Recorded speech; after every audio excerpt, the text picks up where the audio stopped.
हमारी एक आदत होती है कि अगर हमें किसी चीज़ में जीत मिलती है तो हम उसका फ़ॉर्मूला बना लेते हैं और हर बार उसी का यूज़ करते हैं।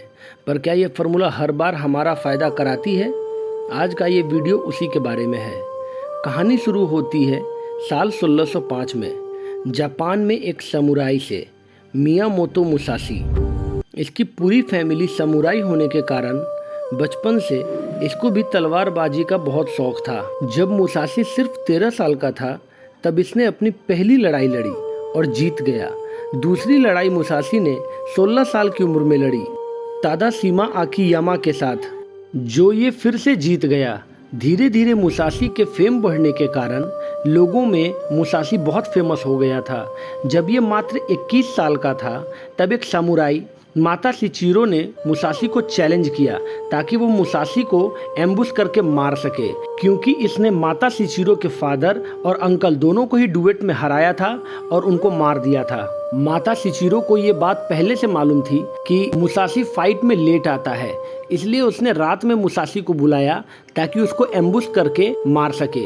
ये बात मुसाशी को पहले से ही पता चल गया था और वो पहले से ही उस जगह छिपकर बैठा हुआ था। जब माता शिचिरो प्लान कर रहा था तब मुसाशी अचानक से अंधेरे से बाहर आया और बोला कि मैं तुम्हारा बहुत देर से वेट कर रहा हूँ, और सीधे तलवार से माता शिचिरो को मार दिया और उसकी पूरी टीम को भी, जो उसके साथ मुसाशी को एम्बुश करने आए थे। इस बैटल के बाद मुसाशी पूरे जापान में बहुत फेमस हो गया, क्योंकि माता शिचिरो की सामुराई फैमिली पूरे जापान में अपने स्वॉर्ड टेक्निक्स के लिए बहुत फेमस थी। उसके बाद मुसाशी ट्रैवल करने लगा और जहाँ पर भी किसी सामुराई का नाम सुनता वो उसको चैलेंज करता और उसको हरा के बहुत फेमस हो जाता था। फिर वो एक सामुराई से मिला, शिशिदो बाइकेन, जिसकी खास बात ये थी कि ये 2 वेपन इस्तेमाल करता था। इसका एक वेपन तो ग्लैडिएटर्स का था, जिससे सब लोग बाइकन्स के सामने आने से भी डरते थे। जब ये बात मुसाशी को पता चली तो इसने बाइकन को चैलेंज किया।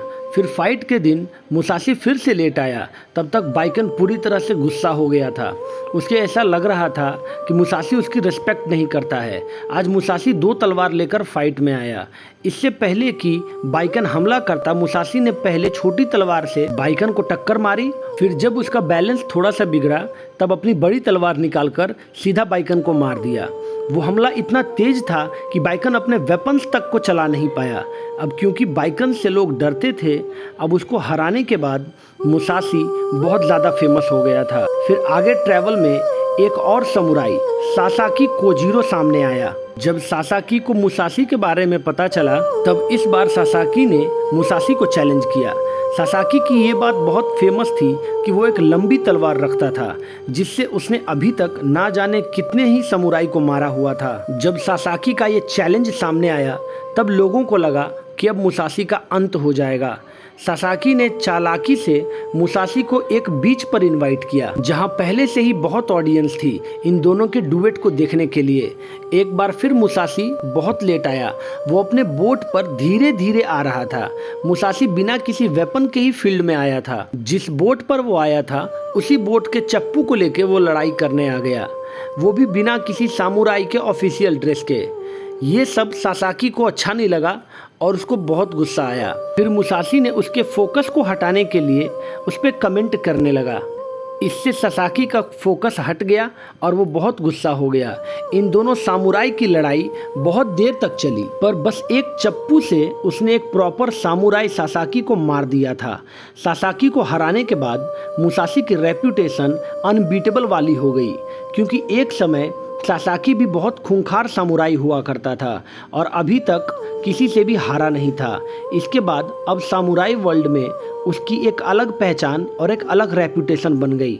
जापान में अब लोगों का ये मानना था कि मियामोतो मुसाशी को हराना अब नामुमकिन हो गया है। पर अगर हम मुसाशी की टेक्निक्स को देखें तो हर बार मुसाशी जीता जरूर था, पर हर डुएट में वो एक अलग और एक नई टेक्निक्स के साथ आता था।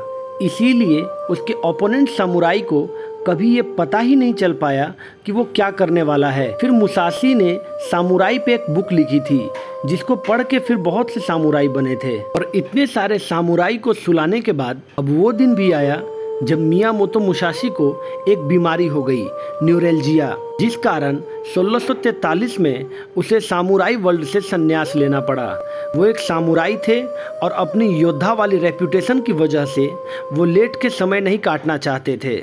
इसीलिए मुसाशी ने अपने मठ के संतों को बुलाकर खुद को खड़ा किया और एक हाथ में अपनी सामुराई तलवार और दूसरे हाथ में एक छड़ी लेकर चलने की कोशिश कर रहे थे कि उसी समय मियामोतो मुसाशी की डेथ हो गई।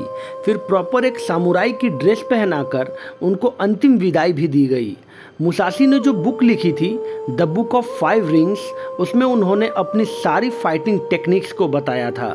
कुल मिलाकर मियामोतो सिर्फ एक योद्धा नहीं बल्कि एक लेजेंड थे जो कि आज तक कभी कोई सामुराई बैटल नहीं हारे थे। अगर आपको जापानीज माइथोलॉजी पसंद है तो आप कमेंट करें। ऐसी टॉपिक्स पर आगे भी वीडियोस आती रहेंगी। Thank you.